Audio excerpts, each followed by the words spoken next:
ઉના સરકારી હોસ્પિટલના તબીબોની સરાહનીય કામગીરી।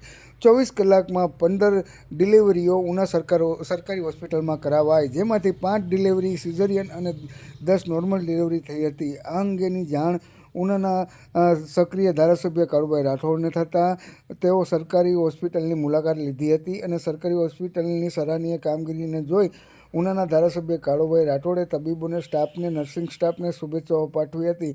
આ તમામ માતા પિતાઓને પણ શુભેચ્છાઓ પાઠવી હતી। આ તકે અધ્યક્ષ ડૉક્ટર મિશ્રા સાહેબ, સ્ત્રીરોગ નિષ્ણાંત ડૉક્ટર ઉલ્લાસ સાહેબ તેમજ ડૉક્ટર ગુજ્જર સાહેબ, બાળરોગ નિષ્ણાંત ડૉક્ટર જાલોંદ્રા સાહેબ તેમજ ડૉક્ટર યોગેશ ગુજ્જર સાહેબ સહિતના તબીબોને ઉનાના ધારાસભ્ય કાળુભાઈ રાઠોડ દ્વારા શુભેચ્છાઓ પાઠવવામાં આવી હતી। ત્યારે ઉના સરકારી હોસ્પિટલના તબીબો અને નર્સિંગ સ્ટાફની સરાહનીય કામગીરીને લઈ અને ધારાસભ્ય દ્વારા તમામને શુભેચ્છાઓ પાઠવી હતી। ત્યારે કહી શકાય કે ઉના સરકારી હોસ્પિટલના તબીબોની એક સરાહનીય કામગીરીને લઈ અને 24 કલાકમાં 15 ડિલિવરીઓ જે છે તે કરવામાં આવી હતી।